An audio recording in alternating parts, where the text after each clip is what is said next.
that the one idea of France is to keep Germany perpetually in a position of inferiority, and that since there can be no lasting peace, while some countries are treated on a different footing from others, she is justified in doing anything she can to bring that period of inferiority to an end.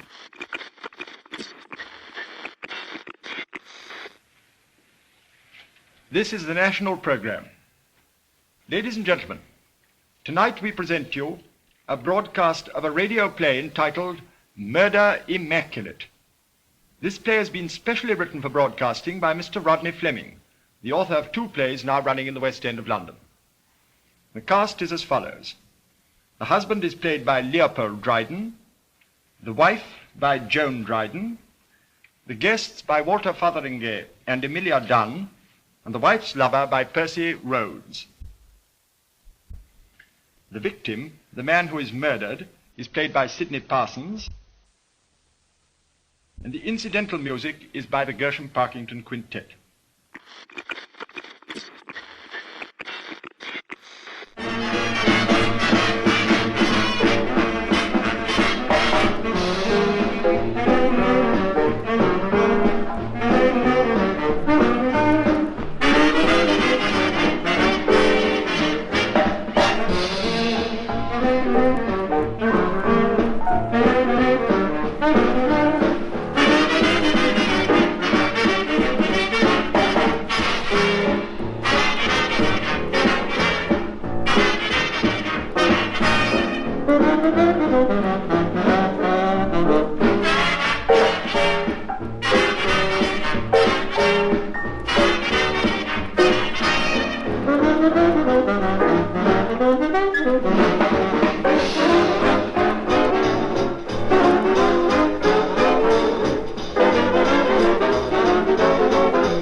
now Jack Hilton and his band will play a concert arrangement of an old favourite which will be sung by Denny Dennis, Penny Serenade.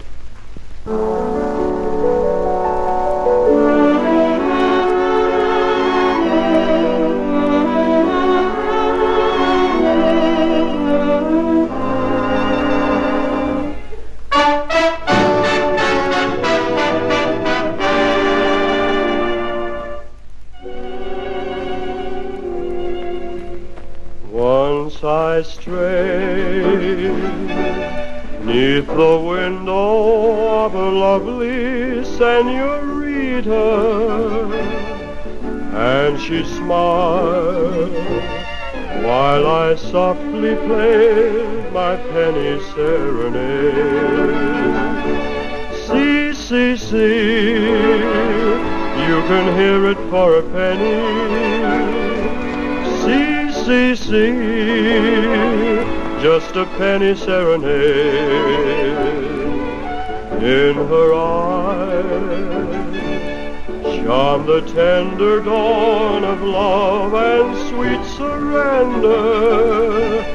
As for me, in my heart I played a lover's serenade. See, see, see, hear my love song for a penny. See, see, see, just a penny serenade. For that night so divine she was mine, though no word had been spoken. When I woke from my dream she was gone and my poor heart was broken. Still I pray that wherever she may be, she will remember in her heart. She will always hear my penny serenade. See, see, see, that's my love song for a penny. See, see, see, just a penny serenade.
This is the national programme from London.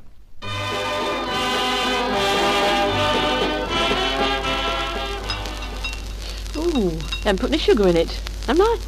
Oh, sorry, I thought you were sweet enough. Oh, silly cat. Of course, Wally loves me. Oh, Daisy's so kind. There's something so tender about him. Yes, but is it legal tender? That's what counts, Gert. Oh, we don't talk about money. Mustn't it be awful to have to go down your husband's pockets? Yes, I don't. I just hold Bert's trousers upside down and hope for the best. Still, I must say he's pushed the boat out this week. He took young Edie and me to the circus. Oh, he didn't half enjoy himself. There was a bloke there throwing knives round his wife. And all of a sudden Bert shouted out, "Oi, I can do that." What? Did he get chucked out? No, he went on the stage as large as life and threw the knives all round her just like the other bloke did. And he would have got 10 cigarettes for doing it. But being a darts player, he decided to finish on a 50. After that, I had my pocket picked. Go on. Did you lose much? £2. What? Still, it didn't matter. It was only the rent. Ah. Here, Days, I know what I wanted to ask you. Somebody told me that Bert was in town tonight on the wireless. Yes, that's right. Go on. Telling them all about darts. Because Oh. so many people have taken up darts since he started playing, haven't they, Gert? It's getting quite common, isn't it? Yes, Bert says if it gets any more commoner, he's going to give it up. But I don't think he will, really. He's too keen on it. Oh, I know. He's always practising. Even when he's round at the Employment Bureau, he borrows their pen and has a few throws. Did he do his own scoring? Oh, no, he's not a great scholar, you know, Gert. Blimey, he has to take his boots and socks off to count up to 20. Mind you, he started right at the bottom and worked his way up. He used to be a darter's runner. Darter's runner? Yes. What's that? You know, he's the bloke what pulls the darts out of the board and brings them back again. And now he's worked his way up to be captain. Oh, there. He took the chair at the darts club dinner last Saturday, and blimey, he hasn't been able to describe it to me yet. But they hold it. Then at the ship. Yeah.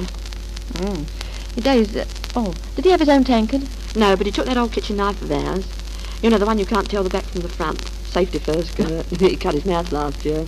Mind you, they done it well. Did they? What? Not half they didn't. Had a menu. You know, that's to take home to their wives to prove where they've been.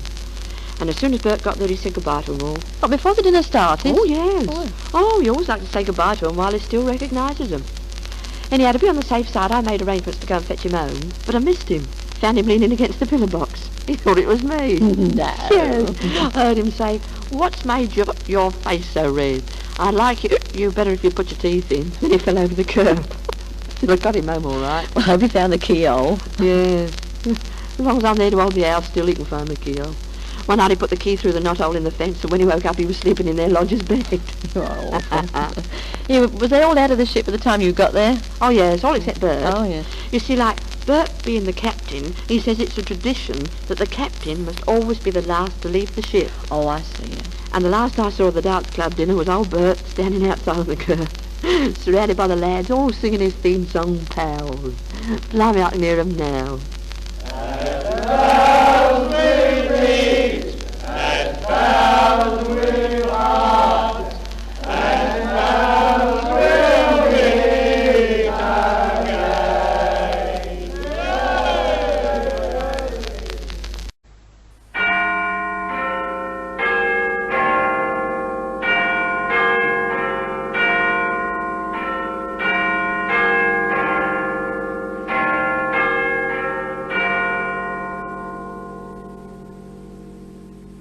This is the national programme from London. The first news, copyright reserved. At the end of this news, please stand by for a very important announcement.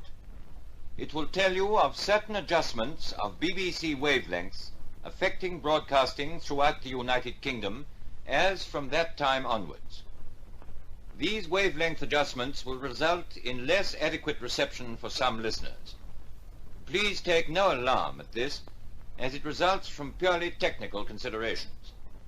Let me warn you again to stand by for this announcement at the end of this bulletin. These are today's main events. Germany has invaded Poland and has bombed many towns. General mobilization has been ordered in Britain and France. Parliament was summoned for 6 o'clock this evening. Orders completing the mobilization of the Navy, Army and Air Force were signed by the King at a meeting this afternoon of the Privy Council. Details will be given later in this news. The British Cabinet met from 11:30 this morning until 1:30, and both Houses of Parliament were summoned for 6 o'clock this evening. We hope to give the first part of Mr. Chamberlain's statement later in this news. France has decreed general mobilization and martial law. The French Parliament is meeting today. Hostilities have been going on since early this morning along the frontiers between Germany and Poland. There is no news about the progress of either side. What news there is comes chiefly from the official broadcasting stations in Warsaw and Berlin. The German Supreme Command announced at 11:30 this morning that German troops had crossed all the frontiers, that the German Air Force had gone into action, and that the German Navy had taken charge of the Baltic. According to the Poles, it was at about 6 o'clock this morning that the first full-scale attacks began. These were air raids on big towns in the Corridor and Upper Silesia. The first towns to be bombed were Chef, Kursk, Torn, Bialystok and Grodno, Lodz, Katowice and Krakow. It was earlier reported that in a big attack about 9 o'clock, Warsaw itself was bombed. Late this afternoon, messages were received in London official circles saying that no bombing had taken place up till noon. The Polish wireless this afternoon reported that there had been severe raids from East Prussia on Vilna and Gnidia. The Polish wireless also says that anti-aircraft fire drove off a German attack about 20 miles from Warsaw this morning, and that one of the German bombers was brought down. The German wireless says that the German aeroplanes are dropping their bombs only on military objectives in accordance with instructions. The German wireless also announces that in Danzig this morning, Herr Forster called on Dr. Burkhardt, the League High Commissioner, and that afterwards Dr. Burkhardt and his staff left Danzig. The swastika flag was then hoisted over the office of the League Commissioner. The German news agency says that the decision to transfer Danzig to Germany has been communicated to all diplomatic representatives in Danzig, and that these representatives have been given every protection. At 5:30 this morning, Herr Hitler, as Supreme Commander of the German Armed Forces, issued a proclamation to the German people. It began by repeating allegations against the Poles and continued, "From now on, I have no other choice than to meet force with force. The Germans will fight the battle for the honor and vital rights of reborn Germany with hard determination." A little later, Herr Forster, the Danzig Nazi leader, issued a proclamation uniting Danzig with Germany. He immediately sent a message to Herr Hitler asking him to agree to this proclamation. Herr Hitler replied, "I accept the proclamation. The law reuniting Danzig with the Reich is ratified forthwith." The people of Danzig were then told that their Führer Adolf Hitler had freed them. It is stated in London on the highest authority that if the proclamation of Herr Hitler should mean, as it would seem to mean, that Germany has declared war on Poland, Great Britain and France are inflexibly determined to fulfill to their uttermost their obligations to the Polish government. Thanks to radio, British dance bands have been carried into every home throughout the British Isles. Let's take a peep into the BBC studios to hear Lou Stone's broadcasting band.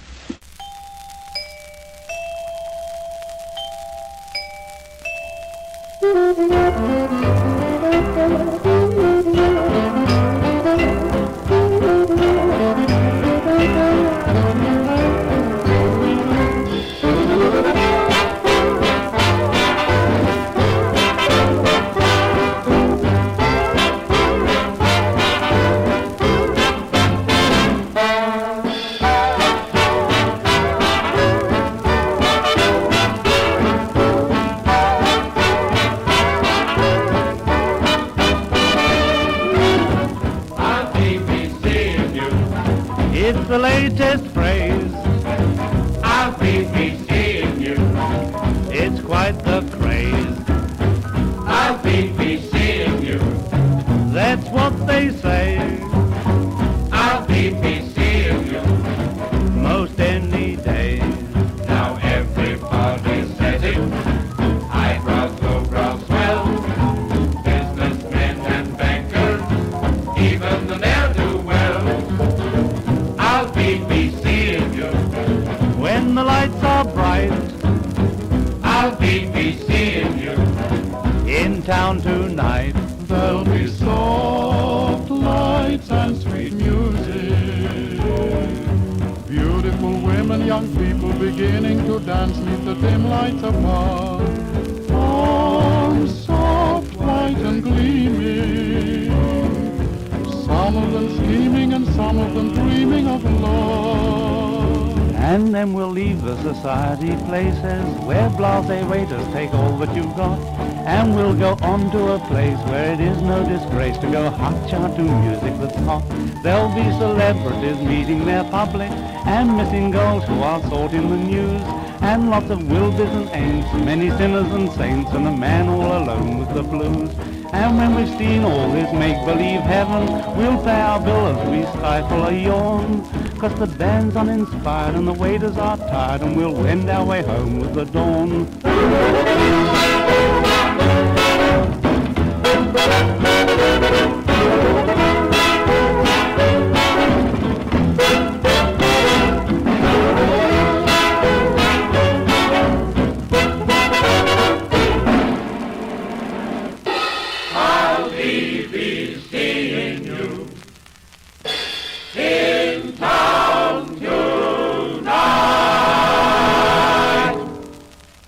We continue our visit into London's nightlife with the eavesdropping microphone. Just off Piccadilly, we call in on the dance music being played during supper by Harry Roy and his band. 1, 2, 3, 4.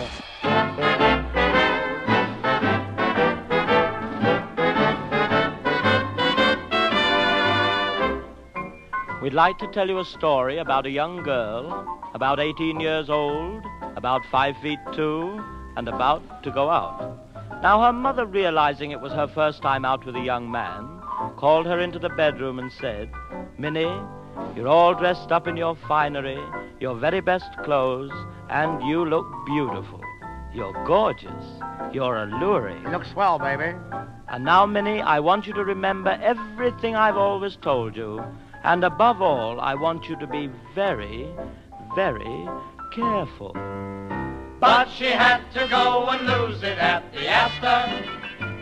She didn't take her mother's good advice. Now there aren't so many girls today who have one, and she never let it go for any price. They searched the place from penthouse to the cellar, in every room and underneath each bed. Once they thought they saw it lying on a pillow, but they found it belonged to someone else instead. But she had to go and lose it at the Astor. She didn't know exactly whom to blame, and she couldn't say just how or when she lost it. She only knew she had it when she came. They questioned all the bellboys and the porter. The chef appeared to be the guilty guy, and the doorman also acted quite suspicious. But he coyly said, "I'm sure it wasn't I." But she had to go and lose it at the Astor. It nearly killed her mother and her dad. Now they felt as bad about the thing as she did. After all, it was the only one she had. They just about completed all their searching when the chauffeur walked up with it in his hand. All they did was stand and gape. There was Minnie's sable cape, and she thought that she had lost it at the Astor.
On our tour round London at night, we look into a select dance club in Regent Street, Kasani's Tub, to hear their dance band, directed by Charlie Kuhn, who is at the piano.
Now we are nearing the end of our look into London at night. We close by a dip into Lou Stone's band, dispensing British dance music.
shocking, now heaven knows anything goes.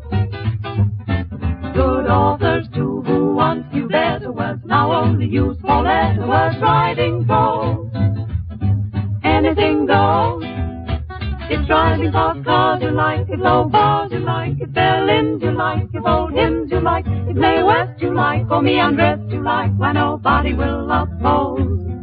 When every night the set that's smart is indulging in nudist parties in studios, anything goes.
national programme from London.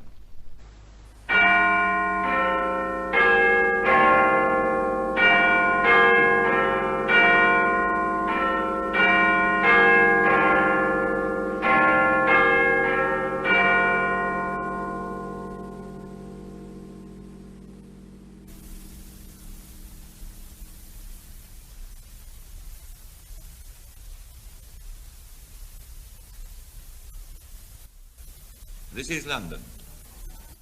The government have given instructions for the following important announcements. Closing of places of entertainment. All cinemas, theatres, and other places of entertainment are to be closed immediately until further notice. In the light of experience, it may be possible to allow the reopening of such places in some areas. They are being closed because if they were hit by a bomb, large numbers would be killed or injured. Sports gatherings and all gatherings for purposes of entertainment and amusement, whether outdoor or indoor, which involve large numbers congregating together, are prohibited until further notice. This refers especially to gatherings for purposes of entertainment. But people are earnestly requested not to crowd together unnecessarily in any circumstances. Churches and other places of public worship will not be closed. Air raid warnings. As from now, no hooter or siren may be sounded except on the instructions of the police. In the event of threatened air raids, warnings will be given in urban areas by means of sirens or hooters, which will be sounded in some places by short intermittent blasts and in other places by a warbling note changing every few seconds. The warning may also be given by short blasts on police whistles. When you hear any of these sounds, take shelter. Do not leave your shelter until you hear the raider's past signal, which will be given by continuously sounding the sirens or hooters for a period of 2 minutes on the same note. If poison gas has been used, you will be warned by means of hand rattles. If you hear hand rattles, do not leave your shelter until the poison gas has been cleared away. Hand bells will be used to tell you when there is no longer any danger from poison gas. Schools. All-day schools in evacuation and neutral areas in England, Wales and Scotland are to be closed for lessons for at least a week from today. In reception areas, schools should be reopened as soon as arrangements for the education of the children evacuated to the locality can be completed. The precise date of reopening schools in reception areas will be decided by the authorities of the schools. General. Keep off the streets as much as possible. To expose yourself unnecessarily adds to your danger. Carry your gas mask with you always. Make sure that you and every member of your household, especially children able to run about, have on them their names and address clearly written. Do this either on an envelope or something like a luggage label, not on an odd piece of paper which might get lost. Sew the label onto your children's clothes where they cannot pull it off. The London tube railways are required for traffic purposes, and the tube stations are not available as air raid shelters. Now here is an announcement to unemployed persons. If you are already claiming benefit or allowances, Do not attend at the Ministry of Labour local offices until your next payday. If you become unemployed and want to claim benefit or allowances, you should attend at the Ministry of Labour local office. To avoid congestion, claims will be taken from 9 o'clock in alphabetical order, surnames beginning with A to H in the morning, the rest in the afternoon. That is the end of these announcements.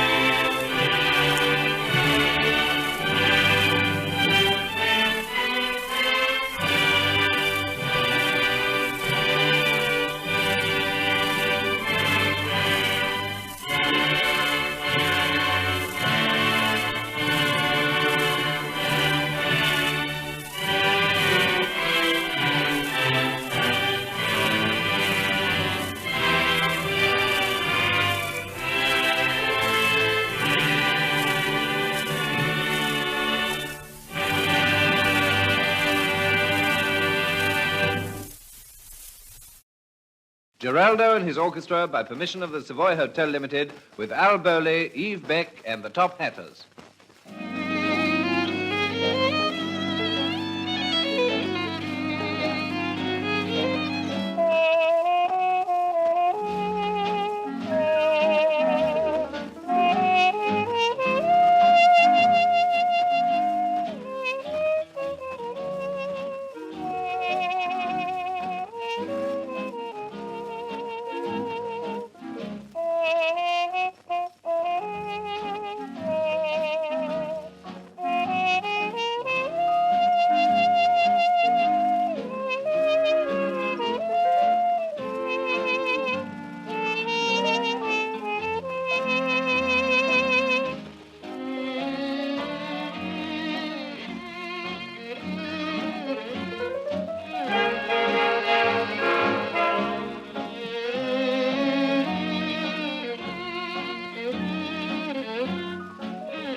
Cigarette was burning, my heart was burning too.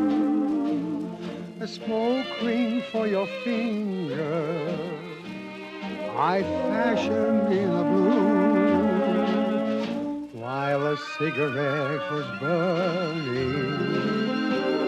Our smoke rings all came true. We tried to make them linger as lovers always do. From foolish dreams we woke, for love's a joke that's gone up in smoke. Now in each cigarette I see you yet. Somehow I shall never forget, while a cigarette was burning. We loved and laughed and loved, that hearts were made for breaking, while a cigarette burned.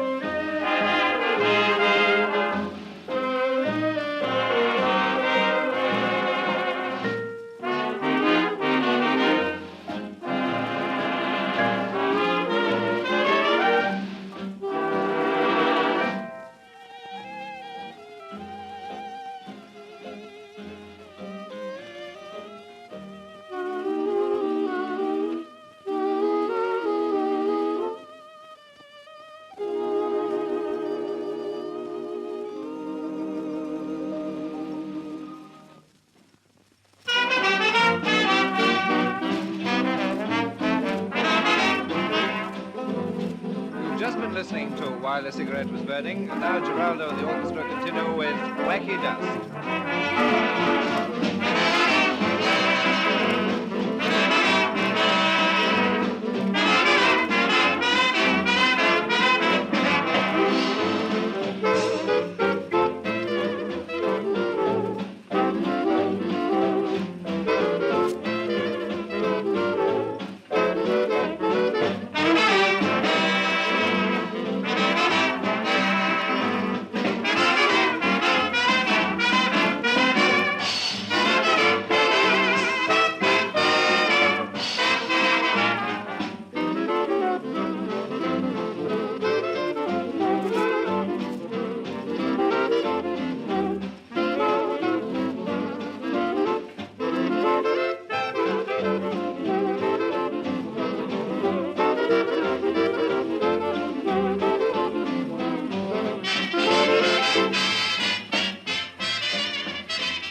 Here's an attractive number. It's called Lonely and will be sung to you by Cyril Grantham. After that, we're going to play Colorado Sunset with Al Bowley as the vocalist.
I'm lonely because you're far away. Lonely because you're gone. Lonely for while you are away. Only my thoughts go. Daytime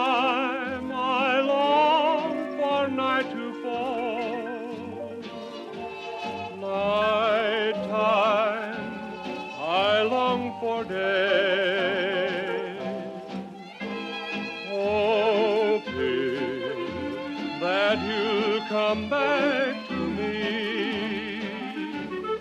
Lonely 'cause you're away.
Colorado sun said good night. Bid my prairie sweetheart good night. Many moons have passed since I've gone. I'll be back at crack of the dawn. Every blade of grass where I roam whispers as I pass, hurry home. Hand in hand we'll stand beneath the moon and bid the Colorado sunset good night.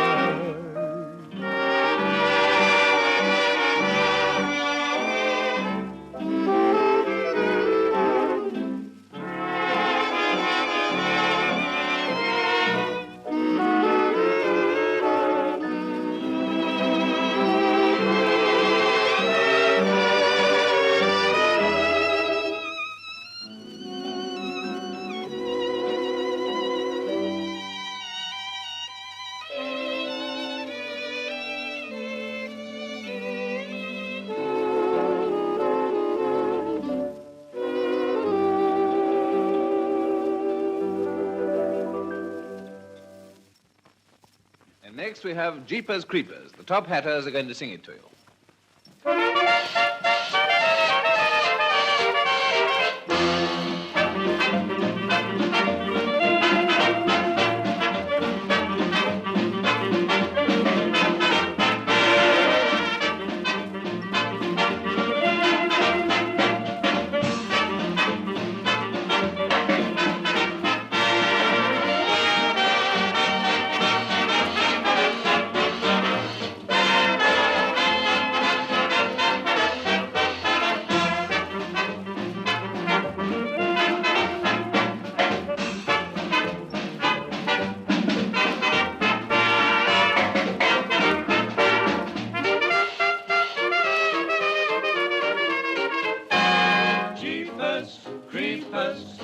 Where'd you get those peepers, jeepers, creepers? Where'd you get those eyes? Gosh, oh, get up. How'd they get so lit up? Gosh, oh, get up. How'd they get that size? Golly gee. When you turn those heaters on, woe is me. Gotta put my cheaters on, jeepers, creepers. Where'd you get those peepers? Oh, those weepers. How they hypnotize. Where'd you get those eyes?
Send you to sleepers, anyway.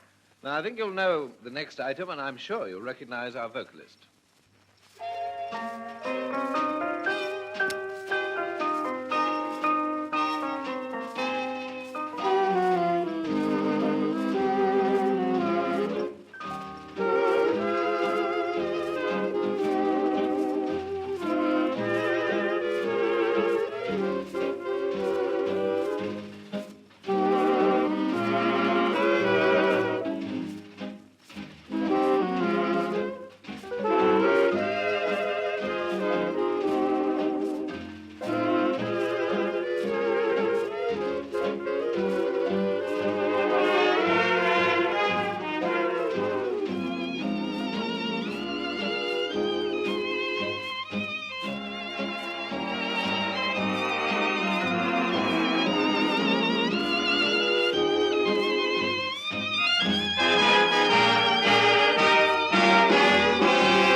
To see well, but they see only you. For you have eyes that put the very stars to shame. I have lips to sigh with. What else am I to do when you have lips that fill my very soul with flame? Tonight you're near to me in a light bright as day, but you're so dear to me I could see you even miles away. I have eyes to see with, and yet when we're apart I close my eyes and see with my heart.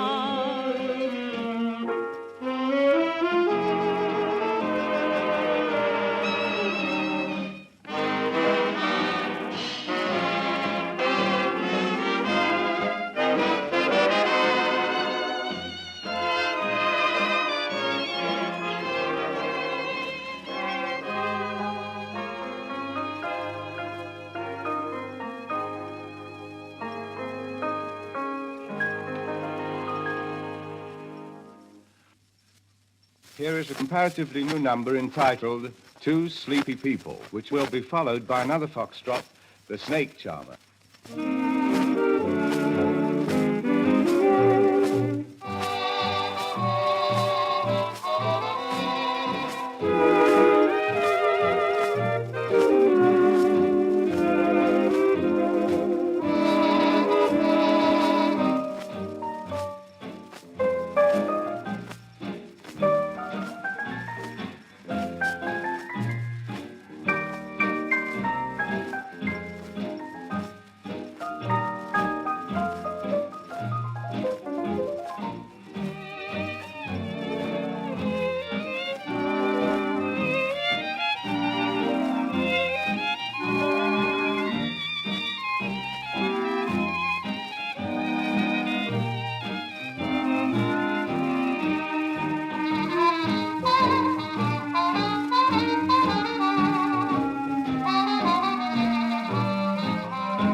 Now Geraldo's going to play you the successor to the Lambeth Walk. It's called Did You Go Down Lambeth Way?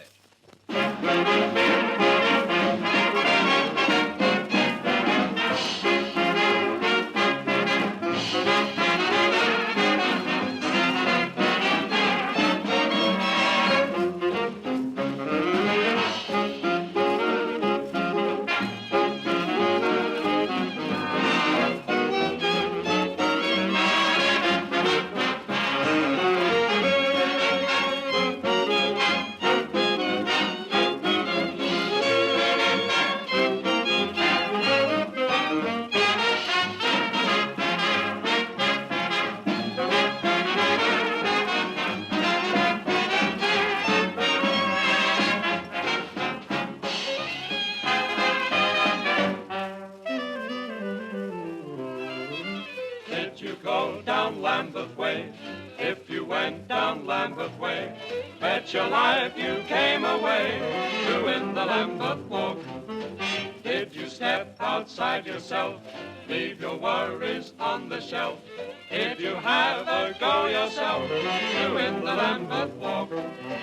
Oh boy, what a place, what a joy. Oh me, oh my, Kate and City Pie. Oi! Everybody, every day, takes a bus down Lambeth Way. Bet your life they come away to win the Lambeth Walk.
The film, The Great Waltz, you'll probably remember this tune, One Day When We Were Young. Al Bowley is going to sing it for you.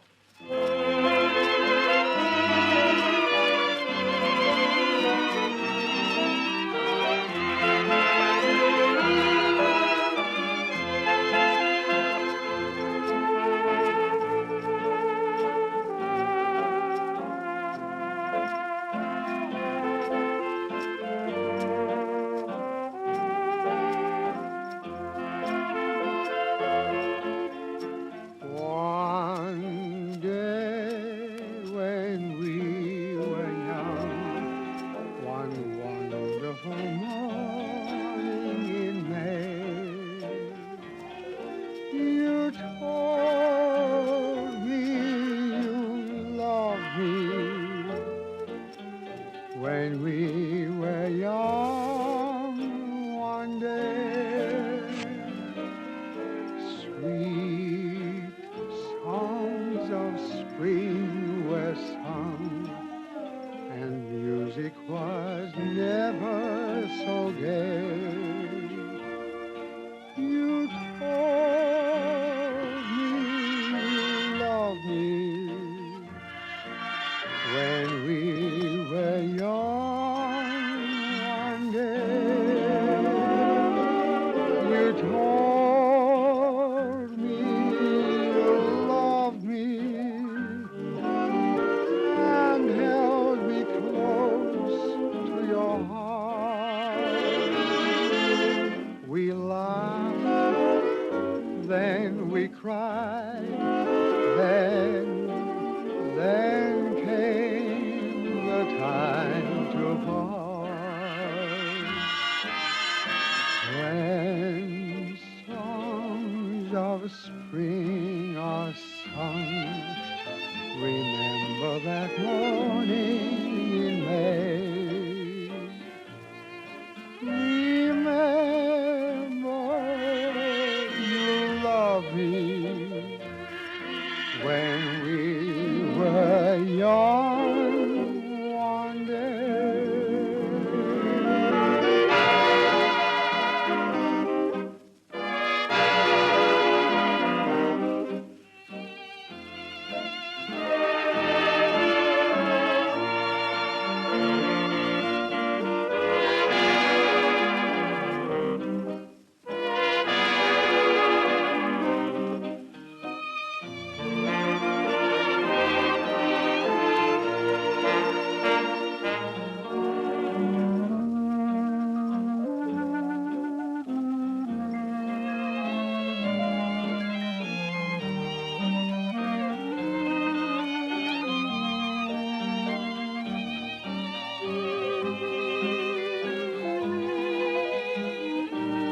Mr. Aldo's next tune is You're a Sweet Little Headache.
A number which is proving very popular is My Own, from the film That Certain Age. So here it is.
Giraldo. You have just heard My Own from the Dina Durbin film That Certain Age. The title of the foxtrot we are now playing, you all know, Alexander's Ragtime Band.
Now for a brand new swing number called Topsy.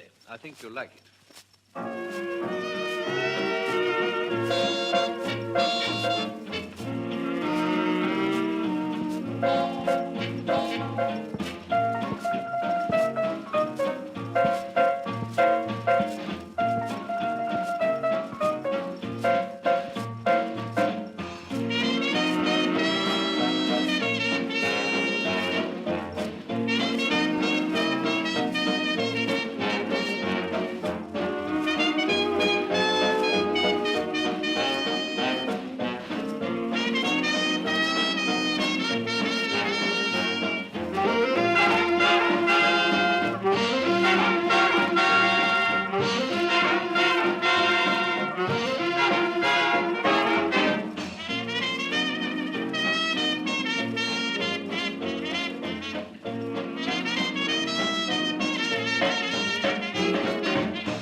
This is London.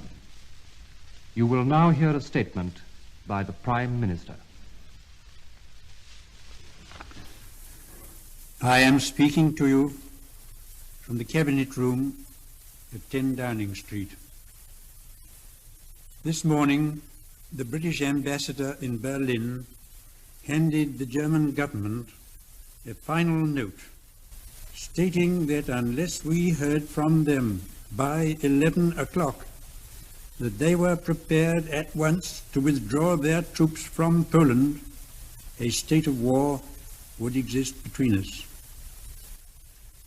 I have to tell you now that no such undertaking has been received, and that consequently this country is at war with Germany. You can imagine what a bitter blow it is to me that all my long struggle to win peace has failed. Yet I cannot believe that there is anything more or anything different that I could have done and that would have been more successful.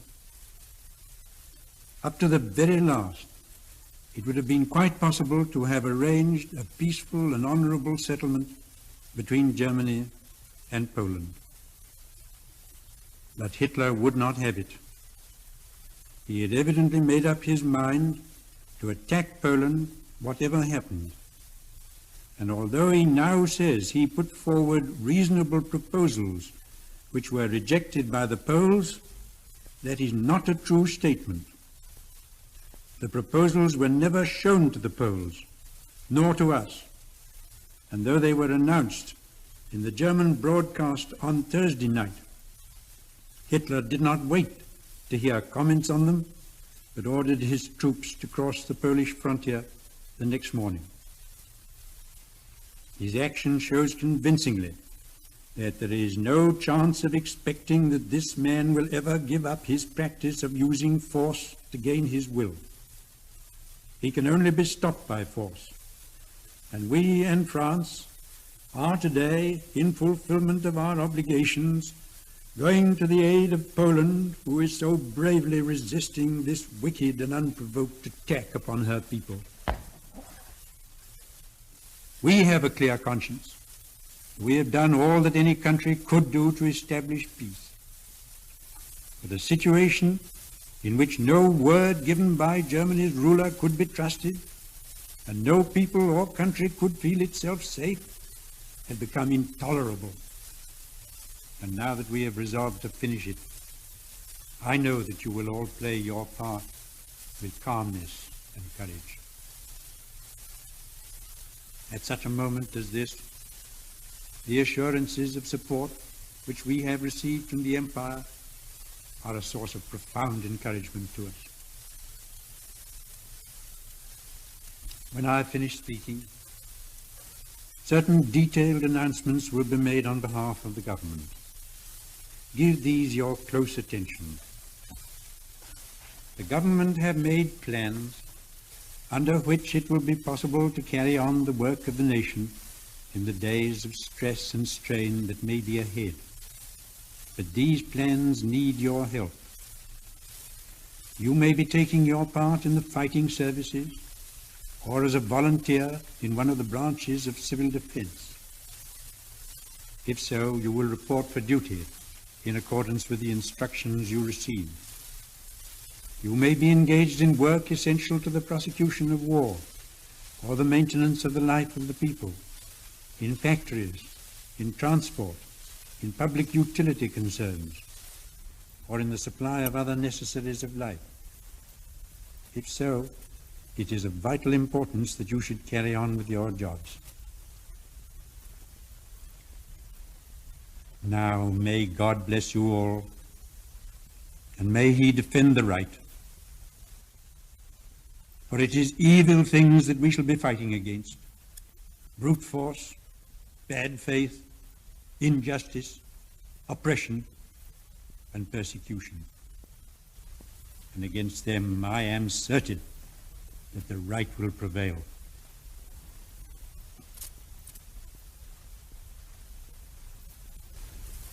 That is the end of the Prime Minister's statement.